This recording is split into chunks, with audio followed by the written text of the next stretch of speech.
Hello friends. चलिए आज की क्लास शुरू करते हैं। ये हमारी एनसीईआरटी बेस्ड बायोलॉजी की सेकंड क्लास है। यदि हम एनसीईआरटी बेस्ड क्लासेज की बात करें तो दो सब्जेक्ट पर आपकी ये टोटल क्लासेज आ रही हैं। एक आपकी साइंस एंड टेक पर।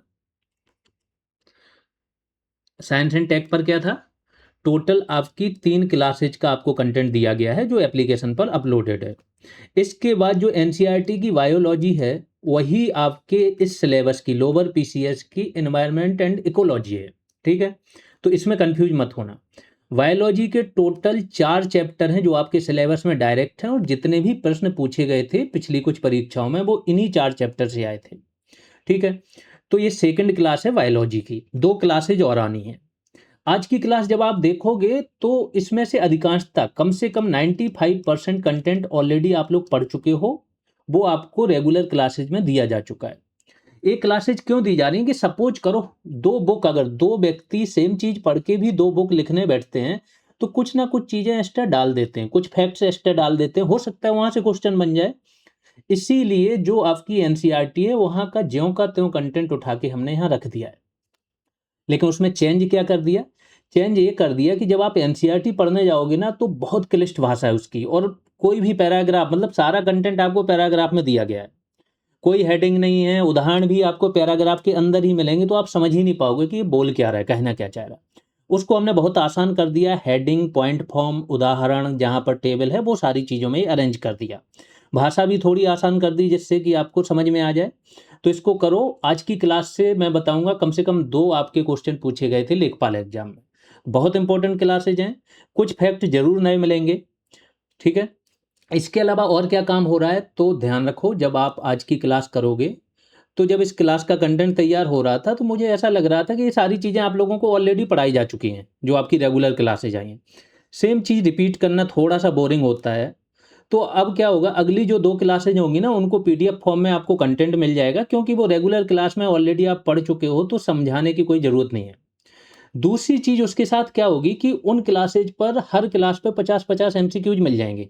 एमसीक्यूज मैं बता दे रहा हूँ कैसे हैं। सपोज करो ये है क्लास 2 पर ये एमसीक्यूज हैं, जो पूरा कंटेंट है ना उस पर 50 एमसीक्यूज बन गए एक सिंगल क्लास पर। अब इसको जब आप कर लोगे क्लास के साथ ना सब कुछ समझ में आ जाएगा। रेगुलर क्लास में आप पढ़ ही चुके हैं। ये देखो फॉर्मूला तक आ गए हैं आपके एमसीक्यूज में, है ना, तथ्य आ गए, सारी चीज़ें। ऐसे ही क्लास 3 भी आपकी रेडी है, नेक्स्ट डे आ जाएगा उसका कंटेंट आपको। उस पर भी एमसीक्यूज बने हैं, वो भी बता दे रहा हूँ, ये हैं।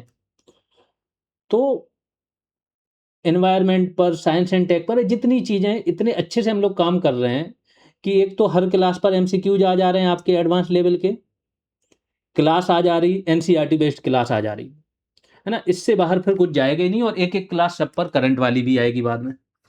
अब आ जाते हैं पारितंत्र, टॉपिक का नाम है।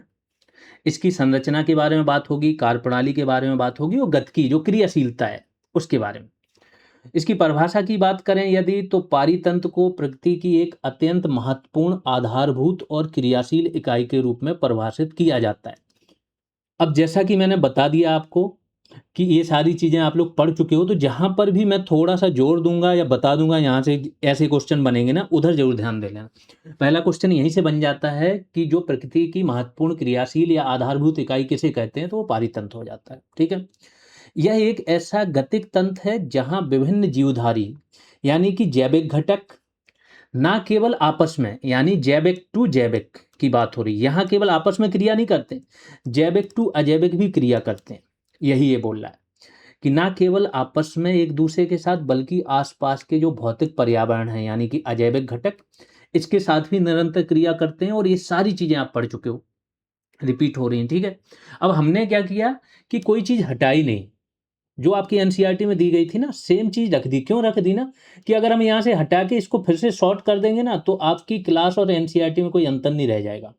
तो ज्यों का त्यों रख दिया कि कुछ अगर अलग लाइन मिलती है तो वो आप लोग उसको ऐड ऑन कर लो अपने नोट में।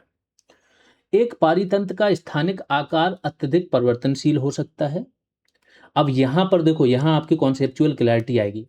एक पारितंत्र या तो एक छोटे से तालाब बराबर हो सकता है, या वर्षा की एक बूंद भी पारितंत्र का निर्माण करती है। जब आप वर्षा की एक बूंद को देखोगे ना माइक्रोस्कोप से, तो उसके अंदर कई छोटे छोटे जीवाणु मिलेंगे, हजारों, लाखों कभी कभी। तो वो भी एक पूरा पारितंत्र है। तो पारीतंत्र वर्षा की एक बूंद जितना सूक्ष्म हो सकता है, दूसरी ओर एक विशाल जंगल या महासागर जितना विस्तृत भी हो सकता है। ये लाइन बहुत इंपॉर्टेंट है, यहां से क्वेश्चन बन सकते हैं। आधुनिक पारिस्थितिकी विज्ञान के अंतर्गत कई विशेषज्ञ संपूर्ण जीवमंडल जो बायोस्फीयर है ना, इसको एक बृहद पारितंत्र के रूप में देखते हैं। तो ये क्वेश्चन भी बनता है कि सबसे बड़ा पारितंत्र कौन सा है, तो एक तो आता है जीवमंडल और एक आता है महासागर या समुद्रिक पारितंत्र।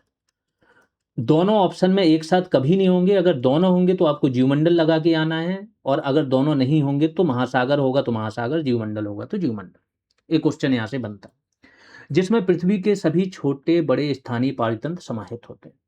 आगे चलते हैं। अब पारितंत्र की श्रेणियां आ गई। स्थलीय पारितंत्र क्या होता है, इसका विवरण। पृथ्वी के भूभाग पर स्थित तंत्र है जहां जलवायु, तापमान, वर्षा मुख्य निर्धारक का कार्य करते हैं। ठीक है, यानी कि जलवायु यहाँ पर मुख्य निर्धारक होती है। कहाँ पर, स्थलीय पारितंत्र में। उदाहरण क्या है, जंगल, घास के मैदान और मरुस्थल। और सब जगह देखो जलवायु, मरुस्थल में जलवायु शुष्क होती है तो वहां पर अलग पेड़ पौधे उगते हैं या उगते ही नहीं है। जलीय पारितंत्र, इसका विवरण क्या है कि जल में स्थित तंत्र होता है जो जल की सैलिनिटी यानी लवणता, गहराई और प्रकाश की पहुंच पर निर्भर करते हैं। उदाहरण के लिए झीलें, तालाब, दलदली क्षेत्र, नदियां और ज्वारनद मुख, एस्चुरीज। ज्वारनद मुख क्या होते हैं, जहां पर वो नदियां, दो प्रकार की नदियां होती हैं। एक नदियां होती हैं जो हिमालयी नदियां हैं, जो अपने साथ बहुत ज्यादा अवसाद लेके जाती हैं। ये क्या बनाती हैं, आपका डेल्टा बनाती हैं। दूसरी नदियां होती हैं पर्वतीय। पर्वतीय मीन्स जो भ्रंश घाटी से जा रहे हैं। भ्रंश घाटी क्या होती है, पर्वतों के बीच में कोई स्थान धंस जाता है ना तो खाई बन जाती है, तो नदी के आसपास ना पत्थर ही होते हैं। तो यहां पर क्या होता है, बहुत ज्यादा अवसाद नहीं होते हैं। तो ये क्या ज्वारनद मुख बनाती हैं, जैसे नर्मदा और ताप्ती। आगे आते हैं। तीसरी श्रेणी क्या है, मानव निर्मित पारितंत्र होता है। एक हो गया स्थलीय, एक जलीय और तीसरा हो गया मानव निर्मित। इसका विवरण क्या है कि मानवीय आवश्यकताओं की पूर्ति हेतु कृत्रिम रूप से प्रबंधित और नियंत्रित तंत्र होता है। उदाहरण के लिए खेत जो होता है व्यक्ति का, है ना, या जल जीवशाला जो एक्वेरियम होता है, वो क्या है, कृत्रिम पारितंत्र के उदाहरण हैं। आगे कुछ और पॉइंट देखते हैं। पारितंत्र की वास्तविक कार्य प्रणाली का मूल्यांकन करने के लिए इसकी संरचना के साथ साथ इसके निवेश, तो पारितंत्र में निवेश किसे बोला जाता है, ध्यान रखना, जो उसकी उत्पादकता होती है ना वो निवेश होता है। क्योंकि ये आप क्या कर रहे हो ना कि यहीं से आगे का पूरा पारितंत्र चलेगा। जो उत्पादकता, उत्पादकता मतलब हरे पौधे जो अपना भोजन बना रहे हैं, जो स्वयं का निर्माण कर रहे हैं, वो उत्पादकता हो गई। अब इन्हीं पर डिपेंडेंट क्या होगा, पूरा पारिस्थितिकी तंत्र होगा। तो निवेश क्या होगी, उत्पादकता। क्वेश्चन पूछा जा सकता है। दूसरा, ऊर्जा का स्थानांतरण, तो किन माध्यमों से होता है ऊर्जा का स्थानांतरण, आहार श्रृंखला से, आहार जाल से और पोषण चक्र से। और निर्गम, फाइनली क्या होता है, अंत में निर्गम होता है जिसमें ऊर्जा की क्षति होती है, निम्नीकरण होता है। जब इन तीनों चीजों का समग्र अवलोकन किया जाता है तो फिर आप पारितंत्र की कार्यप्रणाली को समझते हो। यही लिखा है यहाँ पर। ये भाषा बहुत आसान कर दी। एनसीईआरटी कोई उठा के, 12th क्लास की एनसीईआरटी उठा के पढ़ो, लास्ट के 3-4 चैप्टर हैं वहीं से क्वेश्चन बनते हैं, और फिर देखना कि वहां पर क्या भाषा लिखी गई है, कितना समझ में आ रहा है। आगे चलते हैं। इस तंत्र के अंतर्गत प्रवाहित होने वाली ऊर्जा के परिणाम स्वरूप उत्पन्न होने वाले चक्रों और जालों के संबंध ही पारिस्थितिक संतुलन की नींव रखते हैं। मतलब जो जैव भू रसायन चक्र होते हैं उनकी बात हो रही है। दूसरा जो पारिस्थितिक जाल होते हैं, अलग अलग खाद्य जाल वगैरह है ना, तो ये क्या करते हैं, पारिस्थितिक संतुलन की नींव रखते हैं। आगे चलते हैं। पारितंत्र की संरचना और क्रियाशीलता के बारे में जानते हैं। पर्यावरण के विभिन्न घटकों में मुख्य रूप से दो प्रकार के कारक शामिल होते हैं। ये सारी चीजें आप 3-4 बार पढ़ चुके हो। जैविक घटक, अजैविक घटक, है ना। जो अजैविक घटक होते हैं उन्हें भौतिक घटक बोलते हैं। ये दोनों घटक व्यक्तिगत रूप से एक दूसरे को तथा अपने आसपास के संपूर्ण वातावरण को गहरे स्तर पर प्रभावित करते हैं, क्योंकि आपस में अंतर क्रिया करते हैं, अंतर संबंध होते हैं। और जब इन घटकों को समेकित, संयुक्त रूप से देखा जाता है तो ये स्पष्ट हो जाता है कि जैविक और अजैविक घटकों की परस्पर क्रियाओं के परिणाम स्वरूप एक विशिष्ट भौतिक संरचना विकसित होती है और इसे ही पारितंत्र बोला जाता है। जब ये आपस में क्रियाएं करते रहते हैं तो एक पूरा तंत्र का निर्माण हो जाता है, जो तंत्र स्वतः नियमन पर आधारित होता है। चीजें आ रही होती हैं, जा रही होती हैं, नष्ट हो रही होती हैं, उसी की बात हो रही है। यही संरचना प्रत्येक प्रकार के पारितंत्र की पहचान और उसकी विशिष्टता को निर्धारित करती है। और इसी संरचना के आधार पर अलग अलग पारितंत्र हो जाते हैं। जैसे जलीय हो गया, उसकी क्रियाविधि सारी चीजें अलग होंगी। बेस जलीय पारितंत्र का क्या हो जाएगा आपका, जो प्राणी पलवक हैं,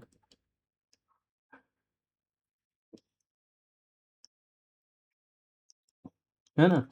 इसके पहले आप चले जाओगे, जो प्राथमिक उत्पादक होते हैं वो क्या हो जाते हैं आपके यहाँ पर, वो हो जाएंगे पादप प्लवक। तो पादप प्लवक शुरुआती उत्पादक होते हैं, इन्हीं पर डिपेंड होते हैं प्राणी प्लवक। और प्राणी प्लवक के बाद छोटी मछलियां, बड़ी मछलियां और जंतु। तो इस तरीके से अलग अलग पारितंत्र की संरचना अलग अलग होती है। पारितंत्र की संरचनात्मक जटिलता को समझने के लिए दो प्रमुख अवधारणाओं का अध्ययन किया जाता है। कौन कौन सी हैं? पहला है प्रजातियों का संगठन, मतलब नंबर ऑफ प्रजाति कितनी है, नंबर ऑफ स्पेसीज की बात हो रही है।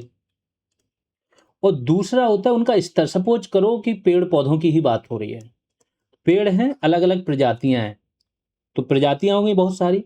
अब इनका स्तर कैसे होगा कि कुछ पेड़ बहुत ऊंचे होंगे, अलग स्तर हो गया। दूसरे पेड़ इनसे थोड़े छोटे होंगे, इनका अलग स्तर हो गया।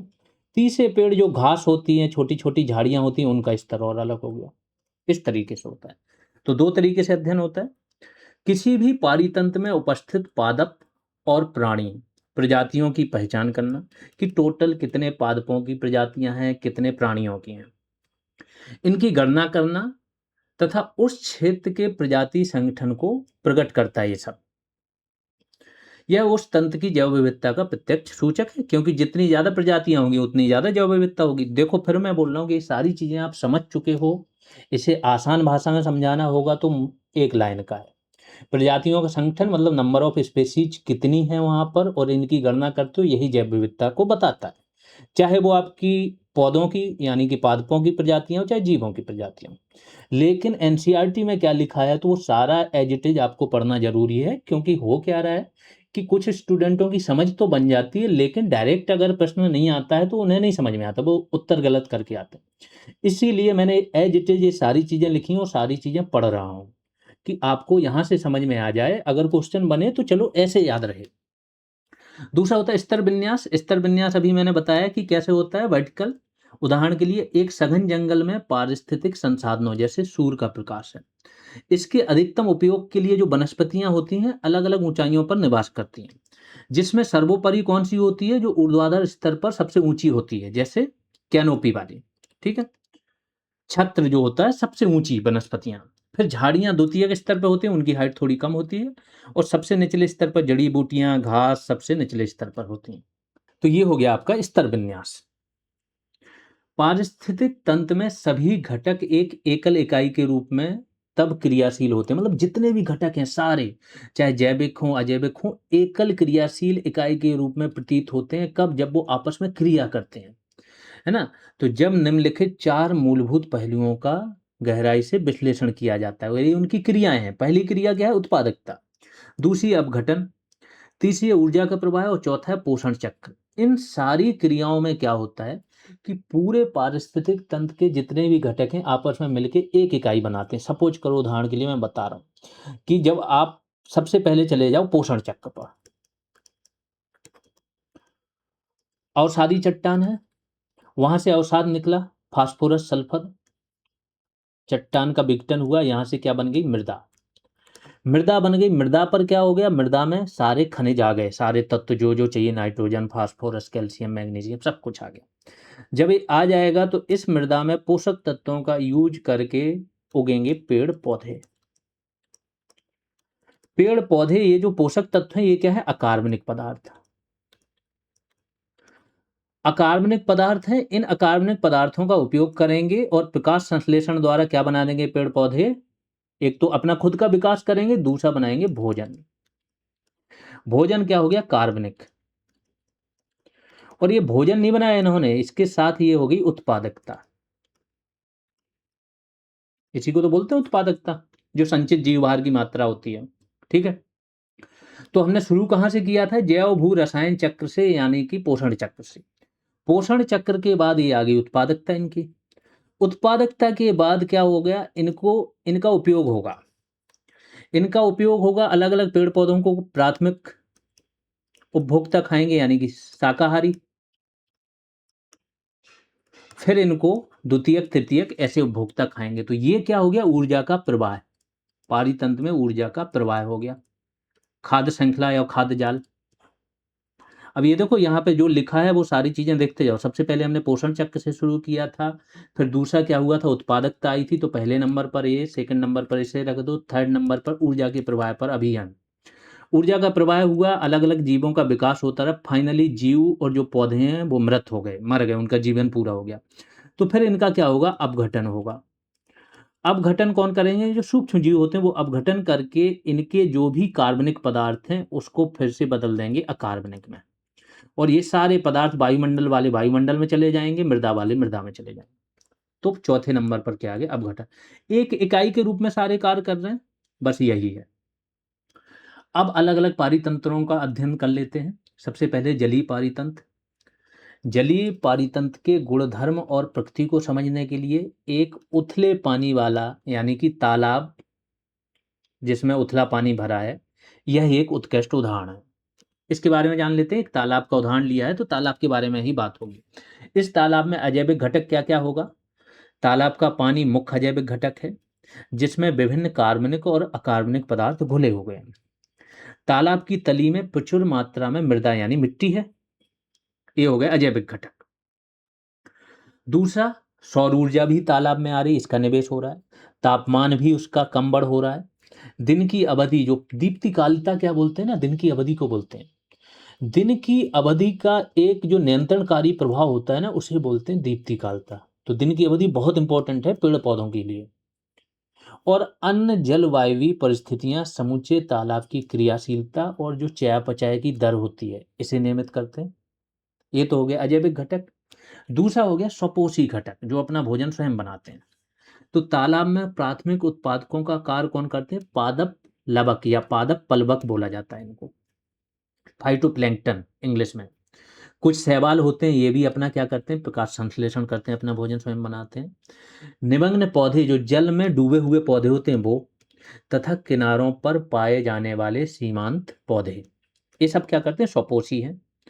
तो पूरा हमने क्या उठाया? तालाब वाला, उथले पानी वाले तालाब का एक पारितंत्र लिया, उसके सारे घटकों के बारे में बात कर रहे हैं। अगला जो वहां पर घटक है वो है उपभोक्ता। तो तालाब में उपभोक्ता में क्या पाए जाते हैं? स्वतंत्र रूप से तैरने वाले जीव, तलीवासी जो तल में रहते हैं। स्वतंत्र रूप से तैरने वाले जीव, ऊपर जो मछलियां वगैरह होती हैं वो तल में जो वास करते हैं, केंकड़े, ये सब। और फिर यहाँ पर अपघटक भी पाए जाते हैं, जैसे कवक हो गया, जीवाणु हो गए। ये अपघटक की भूमिका निभाते हैं। विशेष रूप से तालाब की जो तली होती है वहां पर प्रचुरता से पाए जाते हैं, क्योंकि तालाब में जो भी चीज होती है अधिकांशतः चीजें डूबी हुई होती हैं। तो नीचे ही अपघटन ज्यादा करना होता है, तो ये नीचे पाए जाते हैं, जहां मृत कार्बनिक पदार्थ जमा होते रहते हैं। ये पूरा तालाब का पारितंत्र पढ़ लिया, उसके सारे घटक पढ़ लिए, कौन कौन से पाए जाते हैं। अब बात करते हैं उत्पादकता पर। उत्पादकता क्या होती है? मैंने बताया था कि जो भी जीव भार का उत्पादन होता है, खास तौर से हरे पौधे करते हैं, बहुत ही उत्पादकता, प्राथमिक उत्पादकता। फिर उन हरे पौधों को खा के जो अन्य जीव अपने अंदर जो जीव भार बढ़ाते हैं, वो होती है द्वितीयक उत्पादकता। ठीक है, तो देख लेते हैं। किसी भी पारितंत्र के क्रियाशील रहने और उनके दीर्घकालिक स्थायित्व के लिए सौर ऊर्जा के निरंतर निवेश की आधारभूत आवश्यकता होती है, क्योंकि सौर ऊर्जा जब आएगी तभी तो प्रकाश संश्लेषण होगा, तभी पौधे बढ़ेंगे। ऊर्जा के बिना जैविक प्रणालियां नष्ट हो जाती हैं। प्राथमिक उत्पादन देख लेते हैं। अब देखो वो लाइन आने वाली है जहां से लेखपाल में पहला क्वेश्चन आया था। प्रकाश संश्लेषण की प्रक्रिया के दौरान पादपों द्वारा एक निश्चित समयावधि में प्रति इकाई, देखो प्राथमिक उत्पादकता क्या है उसकी परिभाषा समझ लो। आप लोग ऑलरेडी रेगुलर क्लास में पढ़ चुके हो, बहुत आसान भाषा में। प्रकाश संश्लेषण की प्रक्रिया के दौरान पौधों द्वारा, यहां से शुरू हो रही परिभाषा, निश्चित समयावधि में प्रति इकाई क्षेत्र द्वारा उत्पन्न की गई जैव भार या जैव मात्रा या कार्बनिक सामग्री, इसकी कुल मात्रा को क्या बोला जाता है? प्राथमिक उत्पादन। मैं बताता हूँ। समय ले लिया हमने, जैसे 1 वर्ष।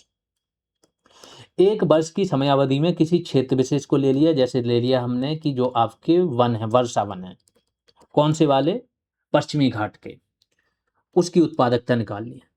तो वर्षा वन एक निश्चित क्षेत्रफल में है, क्योंकि हमने पश्चिमी घाट निश्चित कर दिया। 1 वर्ष में कुल जो जैव भार की मात्रा है वो इनकी बढ़ेगी, उसे हम बोलेंगे प्राथमिक उत्पादकता। ठीक है।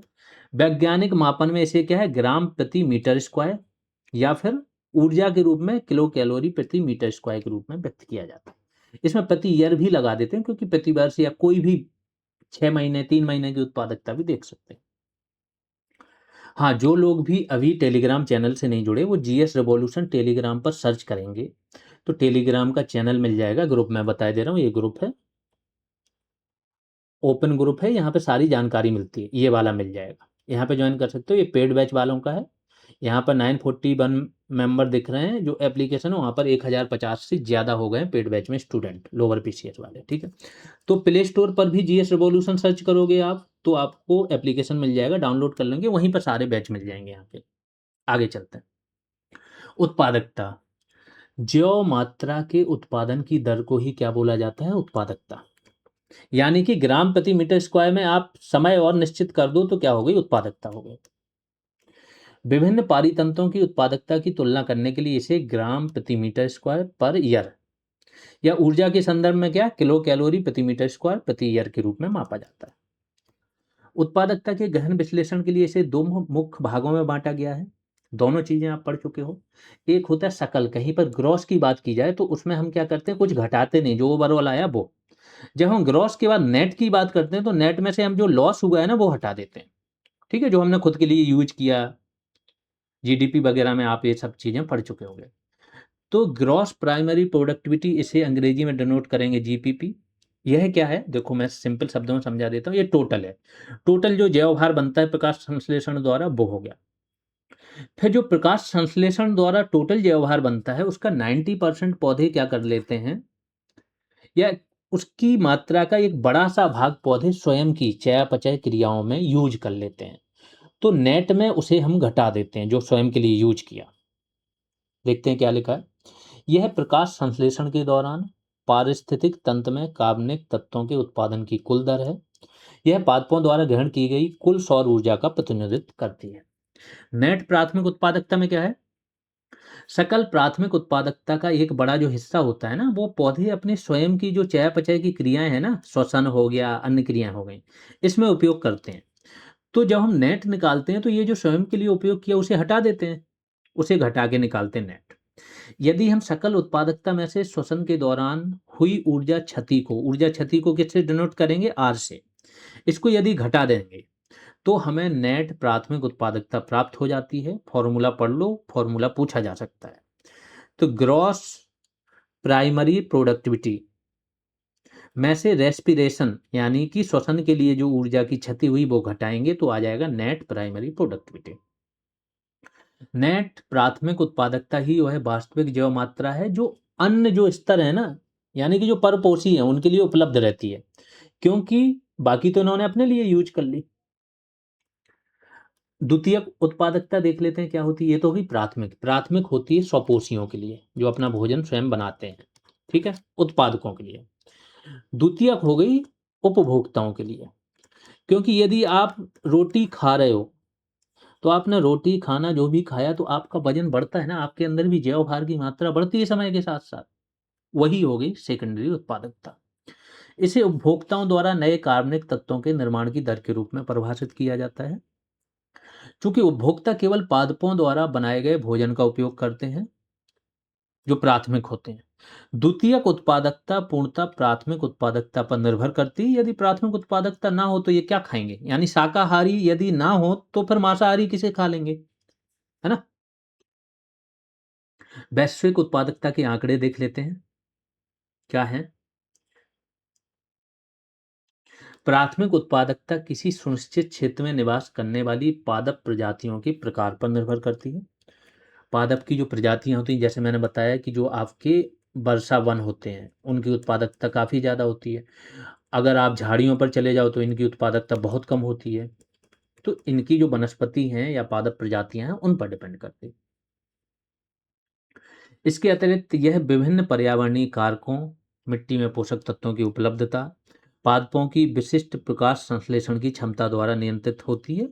उदाहरण दिया था मैंने, राजस्थान का दिया और पश्चिमी घाट का जो पश्चिमी ढाल है वहां का दिया, दोनों में बहुत अंतर है। इसी कारण भिन्न भिन्न पारितंत्रों में उत्पादकता भिन्न भिन्न होती है। अब आ गए इस आंकड़े पर जहां से क्वेश्चन बन सकता है, और रेगुलर क्लास में भी ये पूरा आंकड़ा बताया गया।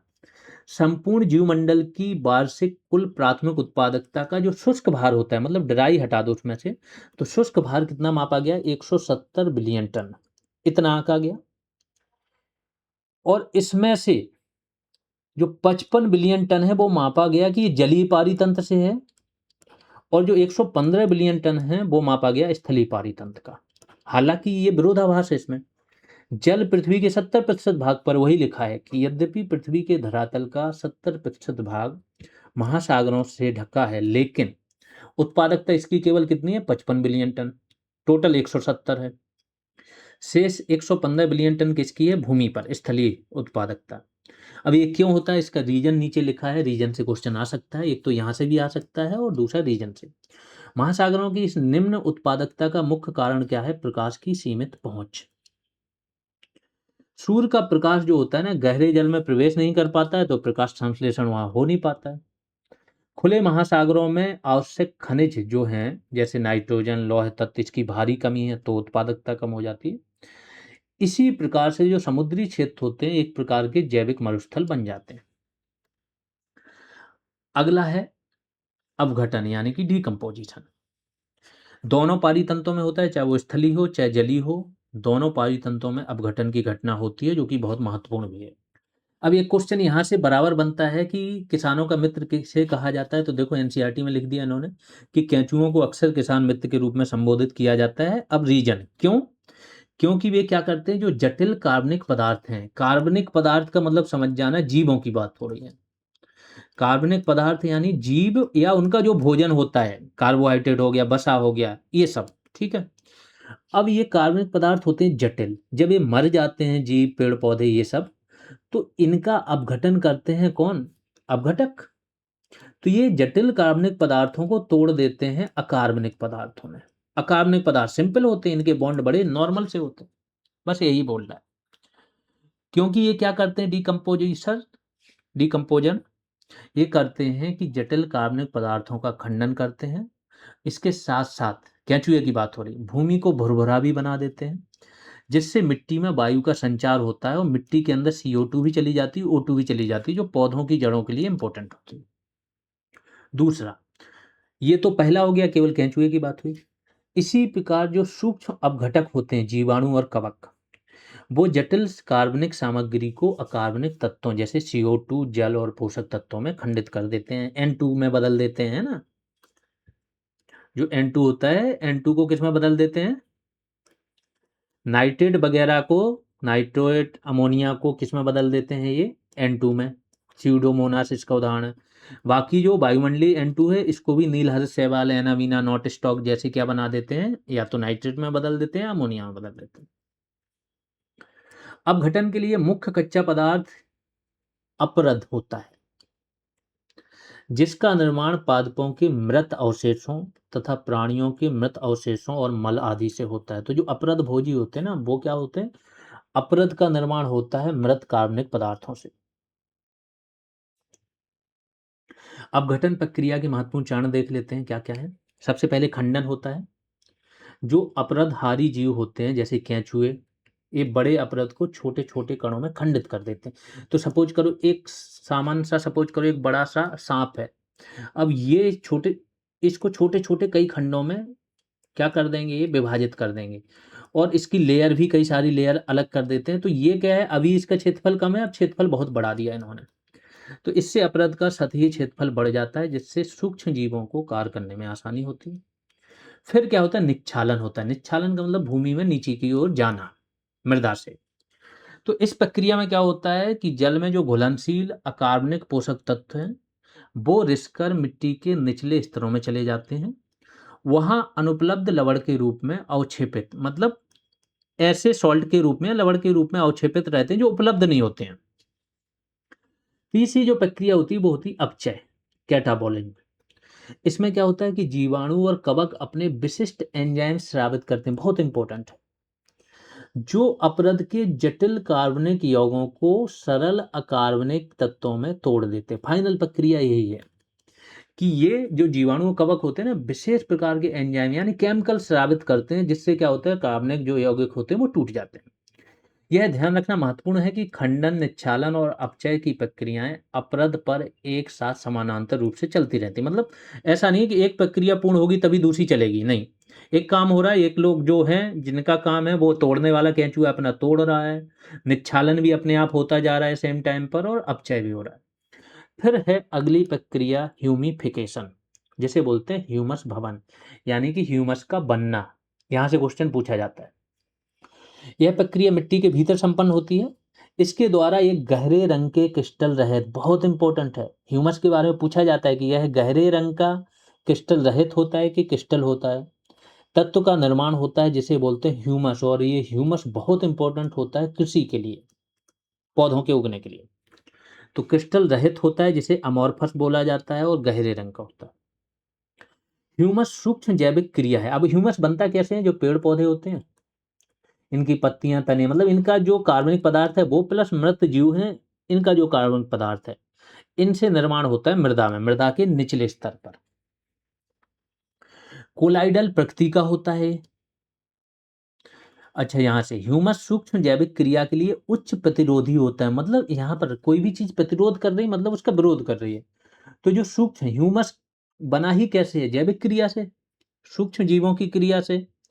तो जो चीज बन गई, सपोज करो आपने कोई चीज दूध से दही बनाना बहुत आसान होता है, या दूध से पनीर बनाना बहुत आसान होता है, लेकिन पनीर जब ये बन चुका है फिर इससे कोई चीज नई बनाओगे तो वो थोड़ा मुश्किल होगा, क्योंकि ऑलरेडी चीजें बन चुकी हैं।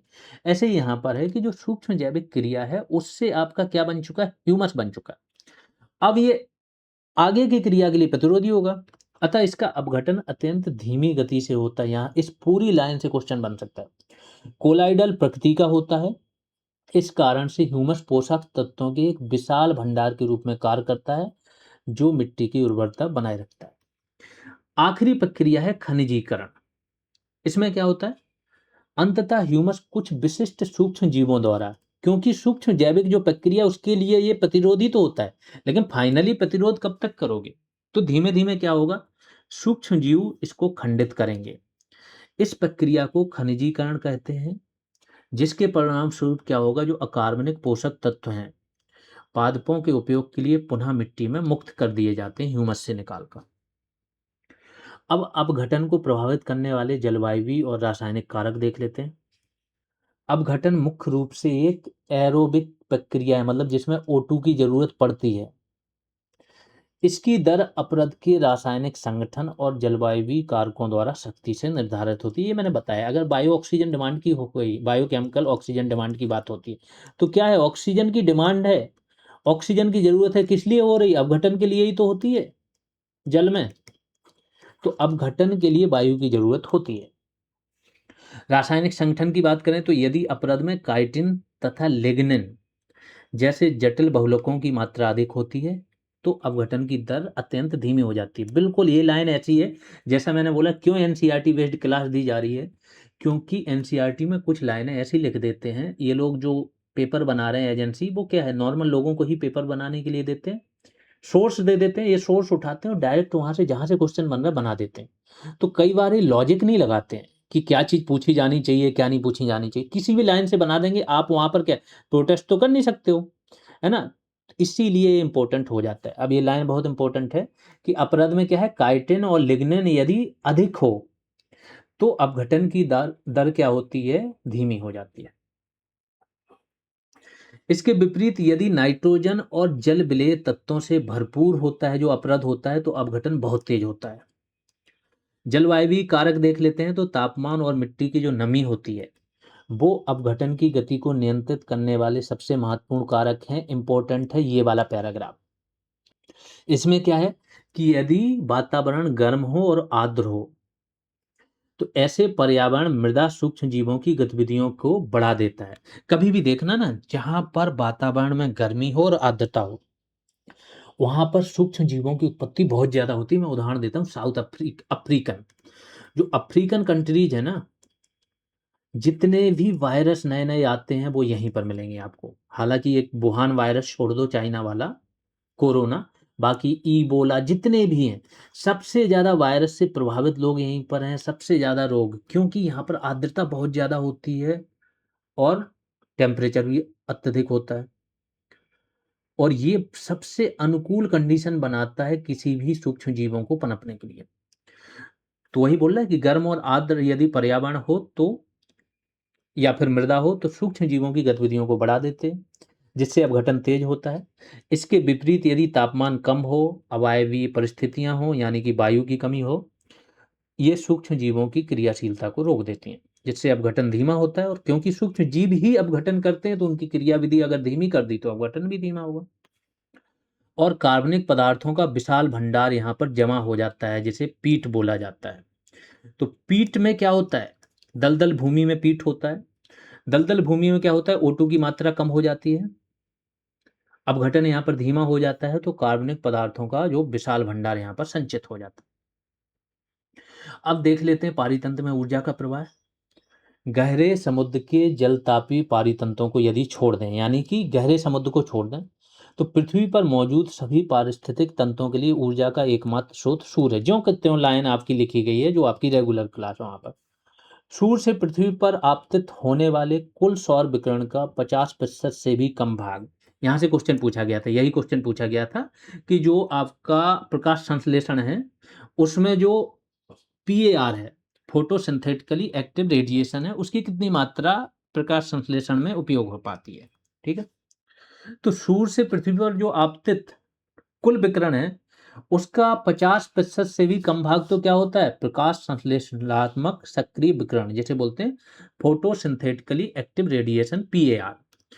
तो इससे कम तो ये है, और इसका भी 2 से 5%, 2 से 10% उपयोग हो सकता है प्रकाश संश्लेषण में।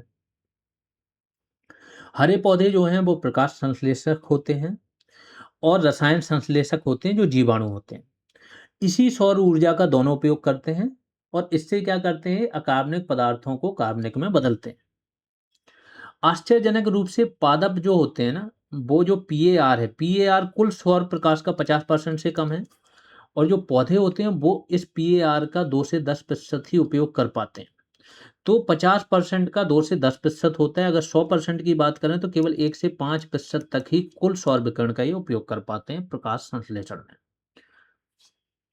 आगे चलते हैं, ऊष्मागतिकी के सिद्धांत देख लेते हैं, क्योंकि इनका ही प्रयोग होता है किस चीज में, जो ऊष्मा एक स्तर से दूसरे स्तर में जाती है। ऊष्मागतिकी का प्रथम नियम क्या बोलता है, फर्स्ट लॉ ऑफ थर्मोडायनामिक्स बोलता है कि ऊष्मा मीन्स ऊर्जा, ऊर्जा ना तो उत्पन्न की जा सकती है ना नष्ट की जा सकती है, केवल एक रूप से दूसरे रूप में बदली जाती है। तो पौधे उसको अलग रूप में बदल देते हैं, फिर जो जीवधारी अन्न होते हैं वो उसको खाते हैं, अलग रूप में बदलते हैं, ऐसे वो चेंज होती रहती है। तो प्रथम सिद्धांत क्या है, ऊर्जा ना तो उत्पन्न की जा सकती है ना ही नष्ट की जा सकती है, यह केवल एक रूप से दूसरे रूप में परिवर्तित होती है। यानी कि सौर ऊर्जा से रासायनिक ऊर्जा में, सौर ऊर्जा से जो भोजन बनता है वो हो जाती है रासायनिक ऊर्जा। आगे चलते हैं, सूर्य से उत्पादकों की ओर फिर उपभोक्ताओं की ओर ऊर्जा का यह प्रभाव सदैव एक दिशी होता है। तो ऊर्जा का जो प्रवाह होता है ना, वो हमेशा एक दिशा में होता है। द्वितीय सिद्धांत जो ऊष्मागतिकी का सेकंड नियम है वो होता है एंट्रोपी। किसी भी एंट्रोपी का जो नॉर्मल बता देता हूं, किसी भी बंद तंत्र में अव्यवस्थाएं ज्यादा बढ़ जाती हैं, ये होता है इनका कहना। तो और जो पारिस्थितिक तंत्र होता है वो ओपन होता है, खुला तंत्र। तो खुला तंत्र में फिर क्या होता है, अव्यवस्थाएं कम हो जाती हैं, बंद में बढ़ जाती हैं। पारिस्थितिक तंत्र ऊष्मागतिकी के दूसरे सिद्धांत से भी मुक्त नहीं है। ब्रह्मांड में अव्यवस्था बढ़ने की सर्वव्यापी प्रवृत्ति पाई जाती है। इस अव्यवस्थापन से संघर्ष करने और अपने भीतर जटिल कार्बनिक अणुओं को संश्लेषित करने के लिए सभी पारितंत्रों को बाहर से ऊर्जा की निरंतर आपूर्ति की आवश्यकता होती है। अब देखो ये भाषा समझ के ना, कोई बड़ा से बड़ा टीचर भी होगा ना, नहीं बता पाएगा। अगर जो चीज़ अभी मैंने जस्ट समझाई है, मेनली समझ लो जो ऊष्मागतिकी का सेकंड नियम है तो ये फिजिक्स का नियम है ना, लॉ ऑफ थर्मोडायनामिक्स। ये बोलता है, एक शब्द आता है एंट्रोपी। एंट्रोपी मीन्स अव्यवस्था। तो जब भी कोई बंद तंत्र होता है ना तो उसमें अव्यवस्था समय के साथ बढ़ती रहती है। पारितंत्र है, ये भी एक तंत्र ही है, ये खुला होता है, हालांकि इसकी सीमाएं निश्चित होती हैं। तो इसमें भी समय के साथ अव्यवस्था तो बढ़नी ही बढ़नी है, किसी भी तंत्र में बढ़नी है। हालांकि जब वो खुला तंत्र होता है तो उसमें क्या होता है, संसाधनों का, ऊर्जा का निरंतर प्रवाह होता है, जिससे कि अव्यवस्था कम हो जाती है। तो ये वही बोल रहा है कि ऊर्जा की निरंतर आपूर्ति की आवश्यकता होती है, क्योंकि इस अव्यवस्थापन के प्रभाव को कम करना होता है। अब आ जाते हैं आहार श्रृंखला और पोषण स्तर पर, फूड चेन, अलग अलग ट्रॉपिक लेवल पर। सभी जीव अपनी आहार आवश्यकताओं के लिए प्रत्यक्ष या अप्रत्यक्ष रूप से किस पर डिपेंड होते हैं, उत्पादकों पर। पोषण के स्रोत के आधार पर प्राकृतिक वातावरण में जीवों के मध्य एक आहार श्रृंखला या आहार जाल का निर्माण होता है। सारी चीजें पढ़ चुके हैं, ये तो ज्यों की त्यों पढ़ चुके हो आप लोग, कुछ भी नया नहीं है यहाँ पर। प्रत्येक जीव आहार श्रृंखला में एक विशिष्ट स्थान ग्रहण करता है, जिसे बोलते हैं पोषण स्तर, ट्रॉपिक लेवल, जिसे हम T1 T2 से डिनोट करेंगे आगे चल के। इसकी एक सारणी बना दी है, बहुत इंपॉर्टेंट इसलिए है क्योंकि एनसीईआरटी में कोई चीज लिखी जाती है ना, तो सपोज करो क्वेश्चन पूछा, कहीं पर आपने पोषण स्तर 3 ही पढ़े हैं, प्राथमिक, उपभोक्ता, द्वितीयक, या ज्यादा से ज्यादा तृतीयक तक गए हैं, लेकिन यहाँ पर आप चतुर्थक उपभोक्ता भी पढ़ते हो, मतलब कुछ ज्यादा अंतर नहीं हुआ। लेकिन अगर पेपर में आया और आपने वो गलत कर दिया तो आप एनसीईआरटी का क्या वहां पर प्रूफ दे सकते हो कि एनसीईआरटी में ऐसा लिखा है। ठीक है, तो इन्होंने पोषण स्तर बनाया, प्रथम है T1। प्राथमिक उत्पादक रहते हैं, यहाँ पर स्वपोषी होते हैं, अपना भोजन स्वयं बनाते हैं, उदाहरण के लिए घास, वृक्ष और पादप प्लवक। पादप प्लवक कहाँ होते हैं, जल में। द्वितीय स्तर पर T2 प्राथमिक उपभोक्ता होते हैं, ये शाकाहारी होते हैं, जैसे गाय, टिड्डा, जंतु प्लवक, कीट पतंगे। तृतीयक स्तर पर होते हैं द्वितीयक उपभोक्ता, यानी कि मांसाहारी, पक्षी, मछलियां, भेड़ियां। और आखिरी जो चतुर्थक पोषण स्तर होता है T4, यहाँ पर तृतीयक उपभोक्ता होते हैं, जो सर्वोच्च मांसाहारी होते हैं या सर्वाहारी भी होते हैं कुछ, जैसे मनुष्य क्या है, सर्वाहारी है, शेर और बाघ। एक टर्म आता है स्थित शस्य, स्टैंडिंग क्रॉप। क्या मतलब हुआ, किसी विशिष्ट समय पर प्रत्येक पोषण स्तर में जीवित पदार्थों की एक निश्चित मात्रा होती है, जिसे स्थित शस्य या खड़ी फसल कहा जाता है। नॉर्मल है। अगला है 10% ऊर्जा स्थानांतरण का नियम, ये आप लोग पहले भी पढ़ चुके हो। होता क्या है, जब एक पोषण स्तर होता है ना, उससे दूसरे पोषण स्तर में ऊर्जा का प्रवाह है, तो इस पोषण स्तर में जो कुल ऊर्जा है ना, उसका 90% ऊर्जा तो ये अपने लिए खर्च कर लेती है, केवल 10% ऊर्जा ही अगले पोषण स्तर में जाती है। ये नियम है ऊर्जा का। ठीक है, आप लोगों को कमेंट में बताना है कि किसने ऊर्जा का ये वाला नियम दिया था, 10% वाला नियम। ठीक है, तो उत्तरोत्तर पोषण स्तरों में ऊर्जा की मात्रा में भारी गिरावट आती है, केवल 10% अगले स्तर पर जाती है, इसीलिए ऊर्जा का जो पिरामिड होता है हमेशा सीधा बनता है। चारण खाद्य श्रृंखला में प्रत्येक निम्न पोषण स्तर से उसके ठीक ऊपर वाले पोषण स्तर पर केवल 10% ऊर्जा ही प्रवाहित होती है। शेष 90% ऊर्जा जीव के श्वसन में, चयापचय कार्यों में या ऊष्मा के रूप में पर्यावरण में लुप्त हो जाती है। इसी कारण प्रकृति में खाद्य श्रृंखलाओं में पोषण स्तरों की संख्या क्या है, प्रतिबंधित, ज्यादा है ज्यादा 5 स्तर तक है पोषण स्तर, उससे ज्यादा नहीं होते। अब आहार खाद्य श्रृंखलाओं के प्रमुख प्रकार देख लेते हैं, आप लोग और ज्यादा डिटेल में पढ़ चुके हैं। तो पहली है चारण खाद्य श्रृंखला, जिसे बोलते हैं ग्रेजिंग फूड चेन, शॉर्ट में बोला जाता है GFC। यह उत्पादक यानी कि हरे पौधों से शुरू होती है। जलीय पारितंत्र में ऊर्जा प्रवाह का यह सबसे महत्वपूर्ण साधन होता है, क्योंकि वहां पर जो पादप प्लवक होते हैं वहां से शुरू होती है। उदाहरण के लिए घास, फिर बकरी और फिर मनुष्य। दूसरी खाद्य श्रृंखला होती है अपरद खाद्य श्रृंखला, तो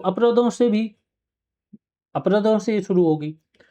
तो इसमें क्या होता है, यह मृत कार्बनिक सामग्री, जिसे अपरद बोला जाता है, वहां से शुरू होती है। इसमें मुख्यतः कवक और बैक्टीरिया जैसे जो परपोषित जीव होते हैं, जिन्हें अपघटक बोलते हैं, वो शामिल होते हैं। अब इंपॉर्टेंट एक फैक्ट आ रहा है, ये अपघटक पाचक एंजाइम स्रावित करते हैं, उसको तोड़ देते हैं। एंजाइम स्रावित करते हैं, एंजाइम एक प्रकार के केमिकल होते हैं, और जो भी कार्बनिक पदार्थ होता है उसे तोड़ देते हैं। तो मृत जीवों को साधारण अकार्बनिक पदार्थों में तोड़ देते हैं, यानी मृत जीव क्या है, कार्बनिक पदार्थ। इन पर एंजाइम और केमिकल साबित करेंगे, इन्हें बदल देंगे साधारण अकार्बनिक पदार्थ में। इससे ये स्वयं भी ऊर्जा प्राप्त करते हैं और बाकी जो खनिज हैं, अन्य तत्व हैं, उन्हें भी वातावरण को दे देते हैं, वापस कर देते हैं। इसीलिए इन्हें मृत पोषी भी कहा जाता है। रोचक तथ्य जो है इंपॉर्टेंट वो ये है कि स्थलीय पारिस्थितिक तंत्र में जो जीएफसी है, ग्रेजिंग फूड चेन, चारण खाद्य श्रृंखला, इसकी तुलना में जो अपरद खाद्य श्रृंखला है ना, वो कहीं अधिक ऊर्जा को प्रवाहित करती है। यहाँ से क्वेश्चन पूछा जा सकता है, इंपॉर्टेंट फैक्ट है। इसीलिए एनसीईआरटी को लेके आए हैं कि कोई भी ऐसा तथ्य ना छूटे सिंगल, जहां से क्वेश्चन बन सकता है। प्रकृति में ये श्रृंखलाएं पृथक नहीं होती हैं, बल्कि एक दूसरे से जुड़ी होती हैं।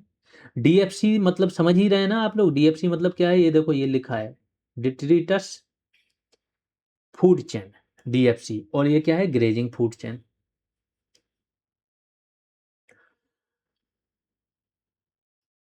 हम्म तो प्रकृति में ये पृथक नहीं होती हैं, एक दूसरे से जुड़ी होती हैं। डीएफसी के कुछ जीव जीएफसी के शिकार बन जाते हैं, जैसे तिलचट्टे और कौए हमेशा सर्वभक्षी जीव होते हैं। कई स्तरों पर भोजन ग्रहण करते हैं, ये हरे पौधे भी खा लेते हैं और बाद में कभी कभी मांसाहारी। खाद्य श्रृंखलाओं का यह जटिल प्राकृतिक अंतर संबंध ही क्या है, खाद्य जाल बनाता है। सपोज करो एक स्तर पर आया है, कौवा है, उसे नॉर्मल फूड डालोगे वो भी खा लेगा, उस खाद्य श्रृंखला में भी वो शामिल है, शाकाहारी वाले में भी, और मांसाहारी में भी शामिल है। तो ऐसे मिलके बहुत सारी चीजें होती हैं जो खाद्य जाल बनाती हैं। खाद्य जाल क्या होता है, बहुत जटिल होता है, बहुत सारी लीनियर नहीं होता है, मतलब बहुत सारी दिशाओं में होता है। फिर एक टर्म आता है पारिस्थितिक पिरामिड। ये भी आप लोगों को कमेंट में बताना है कि पारिस्थितिक पिरामिड टर्म किसने दिया था। पोषण स्तरों के बीच जीवों के खाद्य या ऊर्जा संबंधों का आरेखीय निरूपण होता है, पारिस्थितिक पिरामिड होता है। जितनी डिटेल में एनसीईआरटी में दिया है, इससे कई गुनी ज्यादा डिटेल में आप लोग ये पिरामिड सारे पढ़ चुके हो। ज्यामितीय पिरामिड की भांति इसका आधार चौड़ा होता है। प्रथम पोषण स्तर मतलब जिसकी संख्या ज्यादा होगी उतना ही वो चीज, तो प्रथम स्तर पर प्रथम पोषण स्तर होता है, अगले स्तर पर उससे दूसरा, तीसरे स्तर पर तीसरा। कई बार क्या होता है कि प्रथम पोषण स्तर के जीवों की जो मात्रा होती है वो कम होती है। जैसे पेड़ वाला ले लें तो एक ही पेड़ हुआ, तो इसका आधार हमने बहुत छोटा बना दिया। इसके ऊपर यदि हम बात करें तो बहुत सारे कीट पतंगे होते हैं पेड़ पर, तो इसका आधार बहुत ज़्यादा हो गया। फिर इन कीट पतंगों को खाने वाले पक्षी फिर से कम हो जाते हैं, तो फिर से आधार छोटा हो गया। तो ऐसा भी पिरामिड बनता है। ठीक है। तो इसका आधार चौड़ा होता है, जो प्रथम पोषण स्तर या उत्पादकों का प्रतिनिधित्व करता है। शीर्ष की ओर जाते हैं तो यह सकरा होता जाता है। ठीक है, लेकिन सब में ये काम नहीं करता है। आगे उदाहरण देख लो।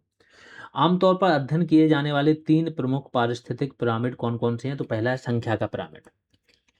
विभिन्न पोषण स्तरों पर जीवों की कुल संख्या को दर्शाता है। अधिकतर पारितंत्रों में, जैसे घास का मैदान है, यह सीधा होता है, लेकिन क्योंकि क्यों होता है सीधा, उत्पादकों की जो संख्या होती है वो शाकाहारियों से हमेशा अधिक होगी, लेकिन हमेशा नहीं होगी, जैसा मैंने बोला। आगे चलोगे, अपवाद क्या है, यदि एक विशाल वृक्ष का पारितंत्र अगर आप लेंगे, तो वृक्ष एक ही है, लेकिन वृक्ष पर निर्भर कीटों की संख्या बहुत अधिक होगी, और इन कीटों पर निर्भर पक्षियों की संख्या उनसे फिर से कम हो जाएगी। तो इस तरीके का पिरामिड बनेगा जो मैंने बनाया था। आगे चलते हैं। जैव भार के पिरामिड की बात करें तो अगर स्थलीय पारितंत्र की बात करें तो जैव भार का पिरामिड भी हमेशा सीधा होता है स्थल पर। ठीक है, ऐसे बात करें। लेकिन जल की बात करें तो ये उल्टा हो जाता है, जैव भार वाला। क्योंकि स्थल पर तो जैव भार जो होता है वो आपका उत्पादकों का ज्यादा होता है, फिर आ जाएंगे प्राथमिक उपभोक्ता, उनका थोड़ा इनसे कम होगा, फिर इनका और कम होगा। अपवाद क्या है, समुद्र या बड़ी झीलों में जैव मात्रा का जो पिरामिड होता है वो उल्टा होता है। क्यों होता है, यहाँ पर ये लाइन फिर इंपॉर्टेंट है, यहाँ से क्वेश्चन बन सकता है। यह एक विरोधाभास प्रतीत हो सकता है, लेकिन इसका कारण यह है कि जो पादप प्लवक होते हैं, इनका जीवन चक्र बहुत छोटा होता है। तो ये आते हैं, संतान उत्पत्ति करते हैं और मर जाते हैं। ठीक है, वे तेजी से प्रजनन करते हैं और किसी भी विशिष्ट समय पर उनकी स्थित जैव मात्रा कम होती है। इनसे ज्यादा जैव मात्रा क्या होती है, मछलियों की होती है, जो छोटी मछलियां, और उनसे भी ज्यादा मात्रा किसकी होती है, बड़ी मछलियों की। इसलिए ये हमेशा उल्टा होता है। ऊर्जा का पिरामिड हमेशा सीधा रहेगा, क्योंकि 10% का नियम, केवल 10% ऊर्जा ही अगले पोषण स्तर पर जाती है, तो ये हमेशा सीधा होता है। पारिस्थितिक पिरामिड की सीमाओं की बात करें, सीमाओं से क्वेश्चन पूछा जा सकता है। पहला, यह उन प्रजातियों का सही चित्रण नहीं कर सकता जो एक ही समय में एक से अधिक पोषण स्तरों से संबंधित होती है। उदाहरण के लिए गौरैया जब बीज खाती है तो ये क्या हो गई, प्राथमिक उपभोक्ता है यानी शाकाहारी, लेकिन जब वह कीट खाती है तो द्वितीयक उपभोक्ता बन जाती है। तो एक यहाँ से क्वेश्चन बन सकता है, बहुत इंपॉर्टेंट लाइन है और यूपीएससी लेवल का क्वेश्चन बन सकता है। तो जो पिरामिड होता है उन प्रजातियों का सही चित्रण नहीं कर सकता जो एक से अधिक पोषण स्तरों में रहते हैं या उनसे संबंधित होते हैं। दूसरा, यह एक सरल आहार श्रृंखला की कल्पना करता है जबकि प्रकृति में जटिल आहार श्रृंखलाएं विद्यमान होती हैं। पिरामिड में आहार श्रृंखला की तो बात होती है लेकिन खाद्य जाल की बात नहीं होती। अगला है जो इसमें अपघटक नहीं रखे जाते, जबकि अपघटक सबसे इंपॉर्टेंट है। अपघटक को पारिस्थितिक तंत्र में उनकी अत्यंत महत्वपूर्ण भूमिका के बावजूद पारिस्थितिक पिरामिड में कोई स्थान नहीं दिया गया। ये इनकी सीमाएं हैं पिरामिड की। ये बैच की जानकारी है, अगर आप चाहते हो कि आपकी तैयारी एक अलग अल्ट्रा लेवल पे हो। अभी तो क्या हो रहा है ना कि सपोज करो आप कोई क्लास पढ़ रहे हो, जैसे साइंस एंड टेक, 2-3 सब्जेक्ट की मैं बात करता हूँ। साइंस एंड टेक बहुत कठिन था, सारी क्लासेज आ गई, अब आ रही एनसीईआरटी बेस्ड क्लास। और इन सभी क्लासेज पर क्या हो रहा है, टॉपिक वाइज एमसीक्यू टेस्ट। मतलब हर क्लास का एक एक शब्द जिससे टेस्ट बन जाए, प्लस टास्क के द्वारा भी एमसीक्यूज बने वो भी आगे आएंगे। ऐसे ही पर्यावरण में हो रहा है। तो ये सारे सब्जेक्ट ऐसे कंप्लीट होने जा रहे हैं, यूपी पर हो चुके हैं आपके क्लास वाइज टेस्ट, कि कुछ बाहर रह ही नहीं जाएगा। तो इन स्टूडेंटों से compete करना बहुत मुश्किल हो जाएगा। आप भी चाहो तो आप ये बैच ज्वाइन कर सकते हो। प्ले स्टोर से जीएस रेवोल्यूशन सर्च करोगे तो ऐप मिल जाएगा आपको। ऐप से आप डाउनलोड कर लोगे, लॉगिन कर लोगे, वहीं पर बैचेज ऑल कोर्सेज में बैच दिख जाएगा, वहीं से परचेज करोगे तो ऐप पर सारा कंटेंट अनलॉक हो जाएगा। फिर उसकी स्लिप इस नंबर पर भेजोगे तो टेलीग्राम ग्रुप में भी जोड़ दिया जाएगा पेड बैच जो है। बाकी जो लोग पढ़ रहे हैं वो जरूर शेयर करें, जो भी आपके आसपास है जो लोअर पीसीएस की तैयारी करना चाहते हैं, उन तक जो भी आपका रियल फीडबैक है वो जरूर पहुंचाएं। अब अगला टर्म है पारिस्थितिक अनुक्रम, इकोलॉजिकल सक्सेशन। अब देखो अंतर क्या है एनसीईआरटी में। एनसीईआरटी तो ओवरऑल नॉलेज आपको दे देती है, ठीक है।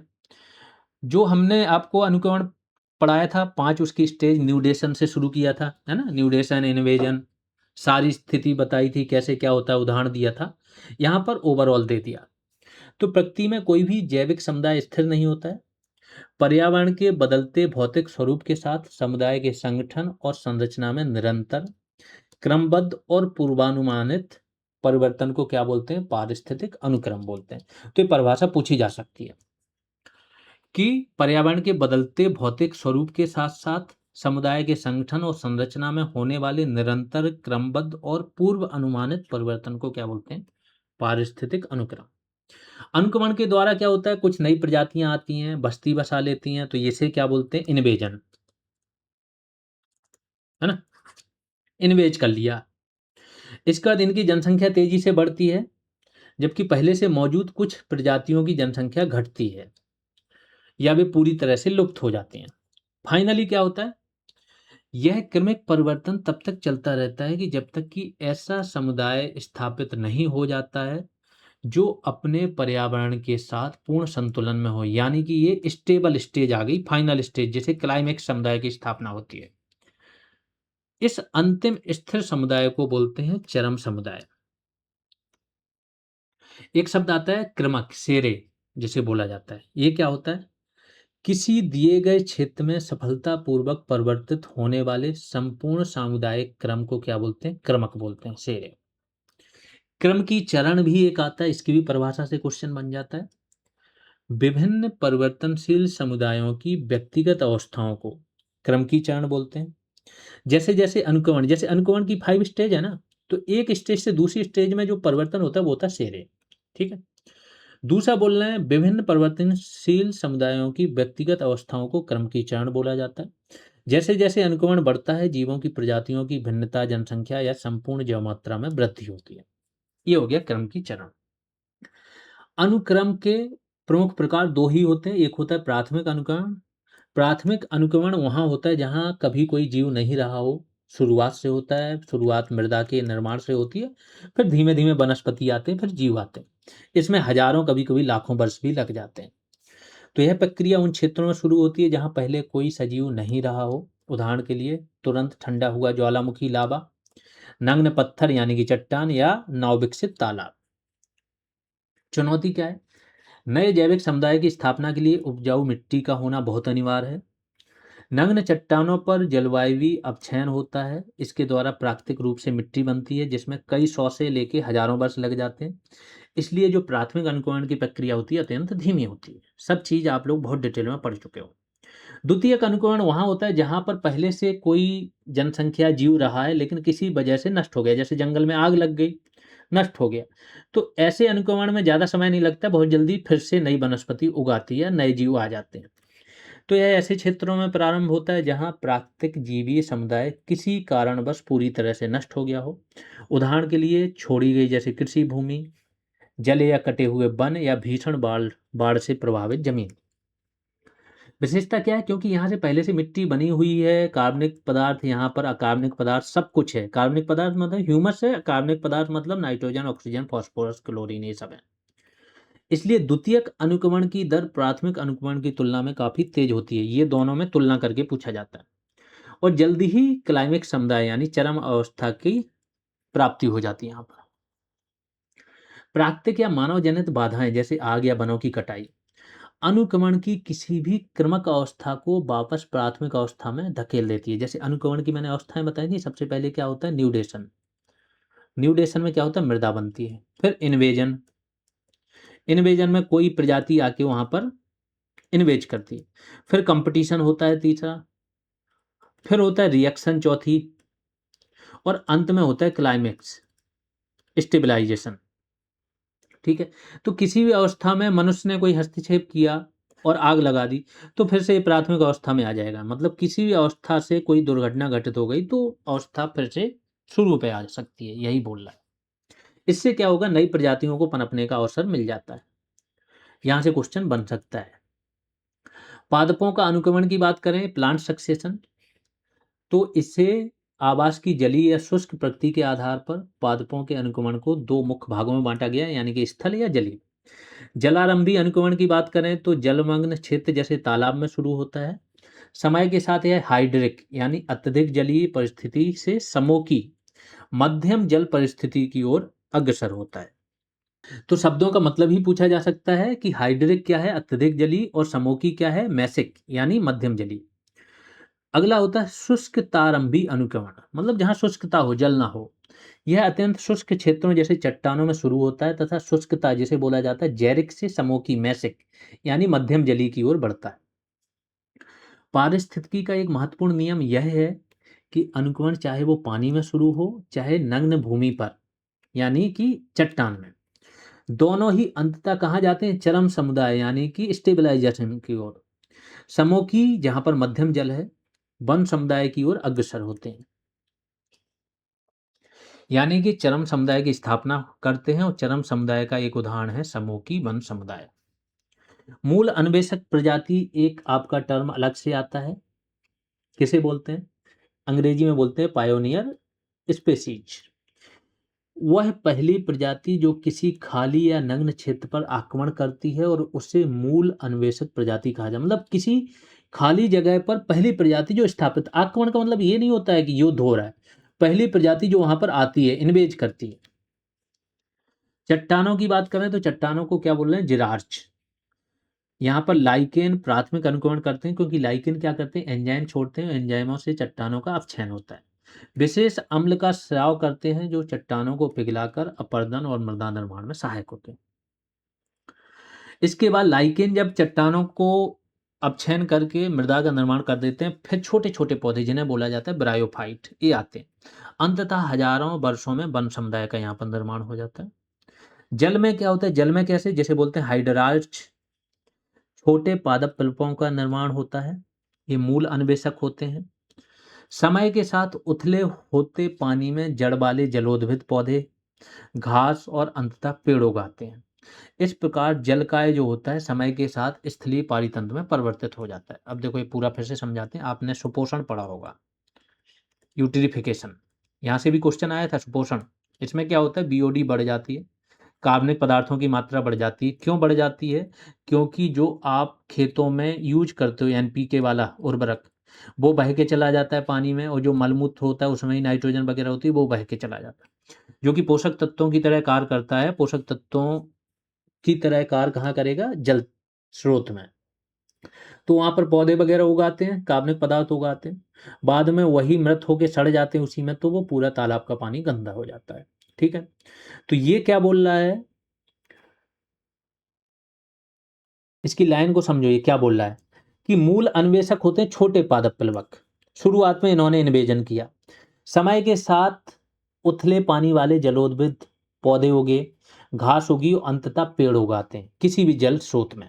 जब पेड़ उगाएंगे तो वो क्या होगा कि तालाब में बहुत सारे पेड़ उग आएंगे, तो यहाँ पर क्या है, मिट्टी बीच में भरती जाएगी, उथला होता जाएगा ये तालाब, और धीमे धीमे इस पूरा तालाब किस में बदल जाएगा? स्थलीय पारितंत्र में, जंगल बन जाएगा यहाँ पर। अब जान लेते हैं पोषक चक्रण, जो पोषक तत्वों का चक्रण होता है ना, कार्बन चक्र, फास्फोरस चक्र, वो देख लेते हैं। जीव को लगातार वृद्धि, प्रजनन और विभिन्न कायिक क्रियाओं को संपन्न करने के लिए पोषकों की निरंतर आवश्यकता होती है। जैसा मैंने बोला, सारी चीजें आप लोग पढ़ चुके हैं, हर चीज बहुत अच्छे से समझाई जा चुकी है, अब तो केवल रिपीट हो रही चीजें। मिट्टी में एक विशिष्ट समय पर कार्बन, नाइट्रोजन, फास्फोरस, कैल्शियम आदि पोषक तत्वों की विद्यमान मात्रा को क्या बोलते हैं? स्थायी अवस्था के रूप में संदर्भित किया जाता है। बस अंतर क्या है कि ऐसे ऐसे शब्द जो हैं वो इंपॉर्टेंट है, जो नए मिल रहे हैं। सबसे महत्वपूर्ण अवधारणा क्या है कि पारितंत्र से पोषक तत्व कभी नष्ट या समाप्त नहीं होते हैं, बल्कि वो एक रूप से दूसरे रूप में बदलते हैं, एक घटक से दूसरे घटक में बार बार पुनर्चक्रित होते रहते हैं और अनंत काल तक पारिस्थितिक तंत्र में बने रहते हैं। इसी गतिशीलता को पोषक चक्र या जैव भू रसायन चक्र बोलते हैं। जैव मतलब सजीव, भू मतलब मिट्टी, मृदा या भूमि। पोषक चक्र दो प्रकार के होते हैं, गैसीय, गैसीय में क्या आ जाता है? नाइट्रोजन, कार्बन वगैरह आ जाता है, ये पानी भी आ जाता है गैसीय में। औषधि में आपका सल्फर और फास्फोरस आ जाते हैं। औषधि क्या होते हैं? इनके भंडार पृथ्वी के पटल यानी भूपृष्ठ पर मिल जाते हैं चट्टानों के रूप में। पर्यावरणीय घटक जैसे मिट्टी की प्रकृति, आर्द्रता, पीएच मान, तापमान, ये सब यह तय करते हैं कि भंडार से पोषक तत्व किस दर से मुक्त होंगे। पहला पारितंत्र का कार्बन चक्र जान लेते हैं। यहाँ से जो फैक्ट मिलेंगे बहुत इंपॉर्टेंट है। क्वेश्चन मैंने जैसा बोला, एनसीईआरटी है, डायरेक्ट क्वेश्चन इसलिए बनाए जाते हैं क्योंकि एनसीईआरटी सबसे ट्रस्टेड सोर्स होता है। आप जाके किसी परीक्षा एजेंसी पर नहीं बोल सकते हो कि ये गलत है। ठीक है, तो कार्बन जीवमंडल का एक मूलभूत संरचनात्मक तत्व है। सजीवों की शारीरिक संरचना का अध्ययन करने पर ज्ञात होता है कि जीवों के कुल शुष्क भार का, शुष्क भार की बात हो रही, 49% भाग कार्बन होता है, क्योंकि जीवों का 70% तो पानी से बना है, तो इसकी बात नहीं हो रही। जो 30% शुष्क भार है, उस 30% का 49% भाग कार्बन से बना होता है, कुल शुष्क भार का। जल के पश्चात यह सबसे अधिक होता है। तो कई बार क्वेश्चन ऐसा है कि जीवों का कितना प्रतिशत पानी से बना होता है, कितने प्रतिशत भार में पानी होता है, कितना प्रतिशत पानी होता है, तो 70% तो जीवों का भार जो होता है वो पानी का होता है। इसके बाद जो आपकी देखी होगी ना, जो जबड़ा होता है, जबड़े की हड्डी सबसे मजबूत क्यों मानी जाती है? क्योंकि पानी की सबसे कम मात्रा होती है इसमें। दूसरे नंबर पर जो जीव भार का जो शुष्क भार है, यानी ओवरऑल सेकंड नंबर पर, शुष्क भार में फर्स्ट नंबर पर क्या होता है? कार्बन। कार्बन के भंडार और गतिकी देख लेते हैं। तो महासागरों की भूमिका, भूमंडलीय कार्बन का लगभग 71% भाग कहाँ है? समुद्रों में विलेय है, CO2, कार्बोनेटों, अन्य रूपों में। ठीक है, यह विशाल सागरीय कार्बन भंडार वायुमंडल में CO2 की मात्रा को क्या है? नियंत्रित करता है, जो बफर के रूप में काम करता है। वायुमंडल में केवल 1%, अब समझ लो जितनी CO2 है ना, उसका केवल 1% ही वायुमंडल में है, पूरे भूमंडलीय कार्बन का। जीवाश्म ईंधन जो है, कोयला, पेट्रोलियम, इसमें भी कार्बन के विशाल भंडार होते हैं, क्योंकि जब इनको जलाते हो तभी तो CO2 निकलती है, SO2 भी निकलती है जीवाश्म ईंधन में से। तो इसकी चक्र की प्रक्रिया देख लेते हैं। तो पहला है स्थिरीकरण, यानी कि जो कार्बन संचित है उसको एक से दूसरे रूप में बदलना। तो जैव मंडल में प्रकाश संश्लेषण की जो प्रक्रिया होती है वो क्या करती है? O2 से, यानी CO2 से O2 में बदल देती है, और CO2 को क्या है? ग्लूकोज के रूप में संचित करती है, C6H12O6। तो इसका स्थिरीकरण कर देती है, एक रूप से दूसरे रूप में बदल देती है। फिर इसका रिलीज करती है।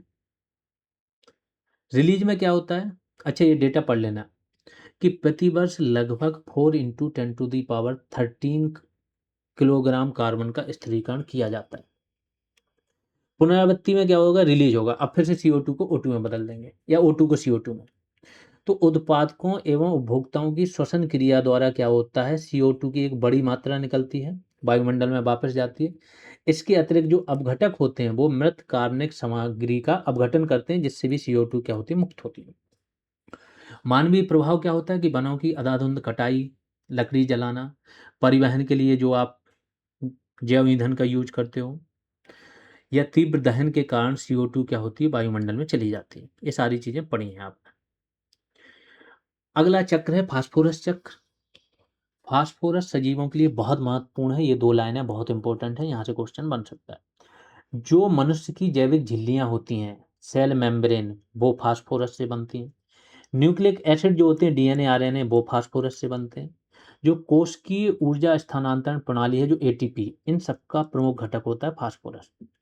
इसके अलावा इनकी अस्थियां, प्राणियों की दांत, कवच, इन सबको भी बनाने में फास्फोरस की बड़ी भूमिका होती है। इसका चक्र क्या होता है, अवसादी चक्र है, चट्टानों में या मृदा में पाया जाता है नॉर्मली। ये फास्फोरस का प्राकृतिक भंडार पृथ्वी की चट्टानों में है, जहां यह फास्फेट खनिजों के रूप में संचित रहता है। फिर इन चट्टानों का क्या होगा, अपक्षयन होगा। जब प्राकृतिक रूप से चट्टानों का अपक्षयन होता है तो थोड़ी मात्रा में फास्फेट भूमि के जल विलयन में घुल जाते हैं, मतलब भूमि में मृदा में घुल जाते हैं और जल विलयन में घुल जाते हैं। फिर स्थानांतरण होता है। जो पौधे की जड़ें होती हैं वो इस मिट्टी से इसको अवशोषित कर लेंगी फास्फोरस को, और जहाँ से भोजन में ही आ जाएगा। तो यहाँ से आहार श्रृंखला के माध्यम से शाकाहारी में जाएगा, फिर मांसाहारी में जाएगा। फिर पुनः चक्रण होता है इसका। जब जीव या पेड़ पौधे मर जाते हैं तो इनका क्या होता है, मृतजीव अपघटन कर देते हैं और फिर से ये वायुमंडल में या मृदा में चला जाता है। कार्बन चक्र और फास्फोरस चक्र में प्रमुख अंतर, तो ये कार्बन चक्र गैसीय है और ये अवसादी है। कार्बन चक्र वर्षा के माध्यम से कार्बन निवेश की मात्रा अधिक होती है। वर्षा के माध्यम से वायुमंडल में फास्फोरस का निवेश अत्यंत कम होता है। गैसीय विनिमय की बात करें तो श्वसन के दौरान जीव और पर्यावरण के बीच गैस विनिमय बड़े पैमाने पर होता है, और जीव क्या करता है, O2 लेके CO2 में बदलते हैं, तो कार्बन यहाँ पर बनता है। यहाँ पर क्या होता है, जीव और पर्यावरण के बीच फास्फोरस का गैसीय विनिमय बहुत कम होता है, नगण्य होता है। पारितंत्र की सेवाएं भी बहुत डिटेल में आप लोग पढ़ चुके हो, अलग अलग टाइप की। प्रावधानीकरण जो हमें पारितंत्र से मिलता है, पौधे हो गए आपके, इसके बाद दवाएं हो गई, वो सब। विनिमय सेवाएं में विनियमन हो गया, नियमन सेवाएं अलग से हो गई, रेगुलेटरी सेवाएं, तो ये सब आप डिटेल में पढ़ चुके हो। लेकिन यहाँ पर भी देख लेते हैं क्या लिखा है NCERT में। एक स्वस्थ और संतुलित पारितंत्र न केवल जैविक रूप से क्रियाशील रहता है, बल्कि यह मानव समाज के लिए आर्थिक, पर्यावरणीय और सौंदर्यात्मक वस्तुओं एवं सेवाओं के लिए एक विस्तृत परिसर का आधार भी है। प्राकृतिक पारितंत्र प्रक्रियाओं के फलस्वरूप प्राप्त होने वाले उत्पादों को पारितंत्र सेवाएं कहा जाता है। इसमें अलग नहीं किया, सीधे उदाहरण दे दिए। जैसे वायु तथा जल को शुद्ध करना, यानी नियमन, रेगुलेशन वाला। सूखा एवं बाढ़ के प्रभावों को कम करना, ये नियंत्रण सेवाएं हो गई। पोषकों का चक्रण कर भूमि को उर्वर बनाना, सहायक सेवाएं। वन्य जीवों को सुरक्षित आवास उपलब्ध कराना, आवास दे रहा है। जैव विविधता का संरक्षण करना, यानी पर्यावरणीय सेवाएं हो गई। कृषि के लिए अत्यंत महत्वपूर्ण फसलों का परागण करना, सहायक सेवाएं। जलवायु नियमन के लिए CO2 यानी कि कार्बन का भंडारण करना। और ये हो गई आपकी सौंदर्यात्मक सेवाएं, सौंदर्यात्मक, सांस्कृतिक और आध्यात्मिक मूल्य प्रदान करना। अन्य सेवाओं में भोजन देता है, दवा देता है, तो ये हो गई प्रावधानीकरण वाली सेवाएं। अब आते हैं प्रकृति का आर्थिक मूल्यांकन, रॉबर्ट कोस्टेंजा का अध्ययन। ये भी आप लोगों को रेगुलर क्लास में पढ़ाया जा चुका है, यानी कि NCERT का मैक्सिमम पोर्शन तो आपकी रेगुलर क्लास में आ ही गया है। बस हर टॉपिक में 1 या 2 फैक्ट ऐसे हैं या कुछ तथ्यात्मक जानकारी या कोई आंकड़ा है, वो इंपॉर्टेंट है। प्रसिद्ध अर्थशास्त्री की बात हो रही है, 20-25 साल पहले का आंकड़ा है, अभी का नहीं है, ठीक है। रॉबर्ट कोस्टेंजा थे और इनकी एक शोधकर्ताओं की टीम थी। इन्होंने जीवन समर्थक जो प्रणालियां हैं, यानी कि पारितंत्र है, इनकी जो सेवाएं हैं उसकी एक कीमत का निर्धारण किया है डॉलर के रूप में। तो इन्होंने बोला कि जो मूलभूत पारिस्थितिक तंत्र की सेवाएं हैं, इसकी वैश्विक कीमत 33 ट्रिलियन डॉलर है। और ये कब आंकी गई थी? जब दुनिया की टोटल जीडीपी 18 ट्रिलियन डॉलर थी। उस टाइम पे 33 ट्रिलियन डॉलर थी। इस राशि की विशालता का अंदाजा इससे लगाया जा सकता है कि संपूर्ण विश्व की वैश्विक सकल उत्पाद, ग्रॉस नेशनल प्रोडक्ट, जीएनपी जो है, सकल राष्ट्रीय उत्पाद, वो लगभग 18 ट्रिलियन डॉलर था उस टाइम पर। और पारितंत्र की सेवाओं का मूल्य कितना आंका गया था? 33। यानी कि दुनिया भर की जीडीपी का 1.8 गुना से लेके 3 गुना तक। पारितंत्र सेवाओं की कुल लागत का संरचनात्मक विभाजन की बात करें, हो सकता है यहां से क्वेश्चन बना दें। तो मृदा संरचना, टोटल जो मूल्य है ना 33 ट्रिलियन डॉलर, इसका 50% मूल्य तो केवल मृदा से, यानी मृदा से जो हमें सेवाएं मिलती हैं उसका मूल्य है। दूसरा, पोषण चक्रण और मनोरंजन के लिए 10% से भी कम है ये। जलवायु नियमन और वन्य जीवों का वास 6% इसका हमने आंका गया है। किसका 6% है? 33 ट्रिलियन डॉलर का। यहाँ पर आज की क्लास आपकी समाप्त होती है। नेक्स्ट 2 क्लासेज और बाकी हैं जो आपकी एनसीईआरटी बेस्ड होंगी, वो आपको पीडीएफ फॉर्मेट में मिल जाएंगी और साथ में उसके साथ एमसीक्यूज मिल जाएगा, क्योंकि उनका सारा जो कंटेंट है वो ऑलरेडी समझाया जा चुका है। शेयर जरूर करें। जो लोग टेलीग्राम से नहीं जुड़े हैं वो टेलीग्राम से जुड़ें। जिन्होंने प्ले स्टोर से ऐप नहीं डाउनलोड किया वो ऐप जरूर डाउनलोड करें। जो पढ़ रहे हैं, जिन्हें समझ में आ रहा है, हेल्पफुल चीज़ें लग रही हैं, वो जरूर शेयर करें। बाकी एग्जाम में ज़्यादा समय नहीं है, रिवीजन करते रहें और टेस्ट लगाते रहें। बहुत आसान हो गई अब तो पढ़ाई आप लोगों की। एक एक टॉपिक पर अगर 40 50 60 क्वेश्चन मिलते हैं और 2 3 क्लासेज पर 100 120 प्लस क्वेश्चन मिलते हैं, तो कुछ भी ऐसा बचता ही नहीं उस टॉपिक का जो आपके क्वेश्चन फॉर्म में ना आ गया हो। थ्योरी फॉर्म में अलग से पढ़ लिया, क्लासेज में अच्छे से समझा दिया गया। क्लासेज का स्तर भी बहुत अल्टा लेवल का होता है। जब आप किसी यूपीएससी वाले टीचर को सुनना ना, उसकी भी समझ किताबी समझ होती है। वो भी ऐसे नहीं आपको तोड़ तोड़ के हर कहीं से भी किसी चीज़ को कनेक्ट करके नहीं समझा पाए, है ना। तो पढ़ते रहो। अभी के लिए इतना ही। धन्यवाद।